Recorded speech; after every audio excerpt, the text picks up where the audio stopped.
Excuse me, my eyes are up here. Thank you. Me. He would drink water like the knights. Please stop. Your tale is so depressing. Can we talk about some good things instead? Yeah, complaining is never going to cure your sadness. Enough, Sir Monk. Your talking is annoying everybody here. Can you please tell us about something else? Honestly, if the bells on your horse weren't clanging this whole time, I would have fallen asleep. And if nobody is listening, what's the point in talking? Please tell a story about hunting. I love hunting. No, I think I'm done. Someone else can go now. Alright, come on, you priest. You, Sir John, tell us something that will make us happy. Alright, I'll go. I know what I'm gonna say already. There once was an elderly widow who lived in a small cottage in a valley near the forest. She didn't have much to her name, but she was able to support herself and her 2 daughters. She owned a farm with 3 pigs, 3 cows, and a sheep. They led a simple life, eating primarily bread, eggs, and milk. The widow had gout on her leg, but it didn't hinder her ability to dance whatsoever. On her farm was a closed-in fence. She owned a rooster, Chanticleer. Chanticleer's comb was redder than anything. He had a beak as black as obsidian, blue feet and toes, white claws, and golden feathers. There was no other rooster who could crow as loud as he could. His crow was as beautiful as a pipe organ playing in church at Mass, and I would know. Chanticleer was accompanied by 7 hens, who were both his sisters and lovers. The most beautiful and Chanticleer's favorite was Perlote. She was modest, polite, and very easy to get along with. He had been in love with her ever since she had been a week old. The pair sang together every morning, for at that time, all animals could talk and sing. One morning at dawn, Chanticleer was sitting on his perch with Perlote and his other wives next to him when he began groaning like he was having a nightmare.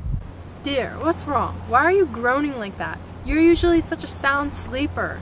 Nothing has happened, my dear. I just have a horrible nightmare. My heart is pounding with fear. Dear God, please help me figure out what my dream means and keep me safe from being locked up. I dreamt that I was in the yard just walking around, and a fox-like beast came and wanted to catch me and kill me. It has a small nose and 2 glowing eyes. The thought of him is scaring me to death, which is what caused my groaning. Go away, you shameful coward. I cannot love a coward. All women want husbands who are strong and brave, and who knows how to keep a secret, not one who is stupid and foolish. Shame on you for telling me something scares you. Be a man. Dreams are nothing but silliness caused by indigestion. The fluids in your body are out of whack. You probably just had too much red bile in your body, which caused this nightmare. You go on, but you should get the idea. Wasn't it the great Roman writer Cato who said, "Pay no attention to your dreams. Please, for the love of God, go take a laxative. Purge your body of whatever is giving you these nightmares. I'll show you the herbs that will cleanse you of your troubles. Remember that you have a finicky stomach. You won't want to be sick when the sun rises and you crow. Now, do your father proud. Don't worry about your dreams. They're just foolishness." Thank you for the advice. Cato was certainly known for his wisdom. Even though he said not to worry about your dreams, there are other wiser people that have said the opposite. Let me give you some examples. A great author told a story of 2 friends on a pilgrimage. They couldn't find somewhere to sleep, so they split up. One slept in a barn and the other in an inn. The one man had a dream that he would be murdered while sleeping in the barn. He woke up multiple times and kept having the same dream. The last time he had the dream, it told him to go to the west gate of town and he would find the body. The whole dream turned out to be true. Another story tells of a man that dreamed his own death before setting out on a voyage. He tried to convince his partner to wait a day before setting sail, but he did not listen. Everyone on board that ship died. So you see, my sweet Perlote, that no one can be too careful when it comes to dreams. Many of them are to be feared. Consider the story of Daniel in the Old Testament and ask yourself if the dreams in that story were nonsense. In ancient Troy, the great warrior Hector was warned of his death from his wife. The night before his death, she saw him in a dream how he would be killed in battle with the Greeks. She pleaded with him to stay home, but he refused to listen. He was killed later that day by the Greek warrior Achilles. Anyway, I should be going since the sun is ready to rise. Let me finish by saying that I know the dream last night means that something bad is going to happen to me. Now, let us talk about happy things. Your beautiful face makes my fear disappear. And with that, he flew off of his perch and felt powerful. He was no longer afraid. The day was April 1st. The rooster looked up at the sun with his wives and crowed happily at the top of his lungs. His happiness then disappeared. It just so happened that a fox had been living nearby for several years. He was waiting to pounce on Chanticleer. Shame on the rooster for not believing his dream would come true. The night before, a mischievous fox who had been living nearby in the forest for the past 3 years entered the yard where the rooster and hens resided. He hid in the cabbage garden and waited for the perfect time to pounce on Chanticleer. What a wicked, lurking murderer. You're just like Judas, who betrayed Jesus. Oh, Chanticleer, you should have listened to your dream and kept your guard up. But according to some philosophers, what God foresees is destiny and cannot be changed. Then again, any philosopher with half of a brain would be able to tell that not everyone thinks this is so. Many men have tried and tried again to determine whether the future can be changed. I can't pick apart arguments like St. Augustine or Bishop Bradwardine can. I don't know whether God's foretelling of this means that it must happen or that I have free will. I don't want to get into that. My story is just about a rooster who foolishly listened to his wife after having a foreboding dream. Women give terrible advice. It caused Adam to be forced to leave Eden, where he was perfectly content. Okay, I'm only joking. I don't mean to offend anyone by saying that women are foolish. You can form your own opinion on that. I'm just telling you what the rooster thought, not what I think. I don't think there's anything wrong with women. Back to the story. While Pertolette was sunbathing and Chanticleer singing away, a butterfly caught his eye, and it made him notice the fox hiding in the bushes. He started to run away, but the fox stopped him. Hey, wait, where are you going? I'm a friend, honestly. I'm not going to hurt you. You have the voice of an angel. I just wanted to hear you sing. You must get it from your father. Yes, I know your mother and your father, and have entertained them at my house before. Now, would you please sing for me, just like your father? He did not recognize the treachery in the fox's voice. Chanticleer closed his eyes and stood on his tippy toes, letting out a giant crow.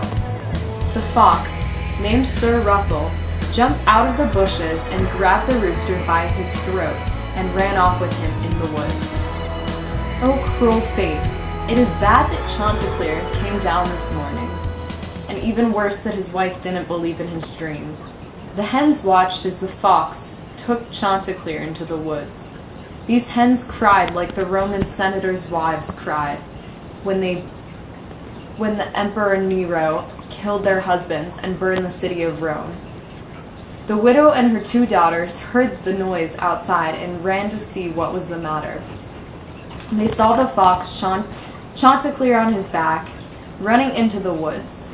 The 3 women cried out as they chased after the fox. Neighbors grabbed sticks and shovels and whatever they found and joined in the chase.